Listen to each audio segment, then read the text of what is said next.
சிற்பரப்பு water falls. Kanyakumari, Nagercoil இந்த சைட்லாம் வந்தீங்கன்னா டெஃபினட்டாக நீங்கள் வந்து பார்க்க வேண்டிய ஒரு மஸ்டான பிளேஸ்ன்னு சொல்லலாம்.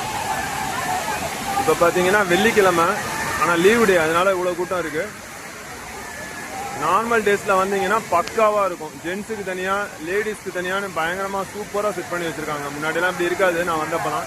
இப்போ சூப்பராக இருக்குது ஃபால்ஸு, வேறு லெவலில் இருக்குது. நீங்கள் ட்ரெஸ் மாற்றுறதுக்கு தனியாக இங்கே லாக்கர் ரூம் எல்லாமே இருக்குது, யூஸ் பண்ணிக்கலாம். வந்தீங்கன்னா ட்ரெஸ் மாற்ற ஒரு ஆளுக்கு 10 ரூபி வாங்குறாங்க, லாக்கருக்கு 60 ரூபி வாங்குறாங்க ஒரு லாக்கருக்கு. இங்கே ஸ்விம்மிங் பூல்லாம் இருக்குது, குழந்தைங்களை கூட்டிகிட்டு வந்தீங்கன்னா சூப்பராக என்ஜாய் பண்ணுவாங்க, அதுக்கு பெய்டு. ஸோ இங்கே பார்த்தீங்கன்னா ஃபால்ஸ் ஜென்ஸ் குளிக்கிறதுக்கு ஒரு போர்ஷன் மட்டும் க்ளோஸ் பண்ணி வச்சுருக்காங்க, ஏன்னா ஃபால்ஸ் தண்ணி அதிகமாக இருக்கிறதுனால. இங்கே சூப்பராக இருக்குது, ப்ராப்பராக கார்ட்ஸ் எல்லாருமே இருக்காங்க, சூப்பராக இருக்குது. வந்தீங்கன்னா கண்டிப்பாக யூஸ் பண்ணுங்கள், நல்லா இருக்குது.